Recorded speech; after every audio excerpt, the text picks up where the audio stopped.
ಆಶೀರ್ವಾದವನ್ನು ಪಡೆದು ಮೃಗ ಬೇಟೆಗೊಂದು ತಿಳಿದವ ನೀನು. ಆದರೆ ಸಂತೋಷದಿಂದಲೇ ಬರಬೇಕಿತ್ತು ಕಂದ. ನಿನ್ನ ಮುಖ ನೋಡಿದಾಗ ಮುಖವು ಬಾಡಿ ಹೋಗಿದೆ. ಅದಲ್ಲದೆ ಕತ್ತಲೆ ಕೋಣೆಯಲ್ಲಿ ಮಲಗಿದ್ದೀಯ. ಏನಾಯ್ತು ಕಂದ? ಏನೆಂದು ಹೇಳಲಿ ತಾಯಿ?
ನಿನ್ನಿಂದ ಆನತಿ ಪಡೆದಂತಹ ನಾನು ಮೃಗಬೇಟೆಗಾಗಿ ಕಾಡಿಗೆ ಹೋದೆ.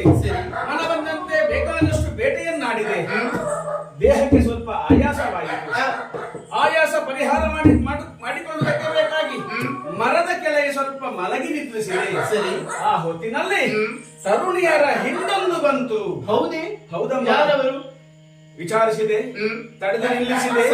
ಕೇಳಿದಾಗ ಹೆಸರು ಪದ್ಮಾವತಿ ಅಂತೆ. ಹೌದೇ? ತೋಂಡಾ ದೇಶದ ರಾಜಕುಮಾರಿ. ಆಕಾಶರಾಯನ ಮಗಳು. ಅಮ್ಮ, ಮಾತಿಗೆ ಮಾತು ಬೆಳೆದು ಸಣ್ಣ ಮನಸ್ತಾಪ ಉಂಟಾಯಿತು. ಏನದು? ಆ ಸಂದರ್ಭದಲ್ಲಿ ನಾನು ಏರಿಕೊಂಡು ಹೋದಂತಹ ಬಿಳಿ ಕುದುರೆಯನ್ನು ಕಲ್ಲು ಬಿಸಾಡಿ ಸಾಯಿಸಿ ಬಿಟ್ಟರಮ್ಮ.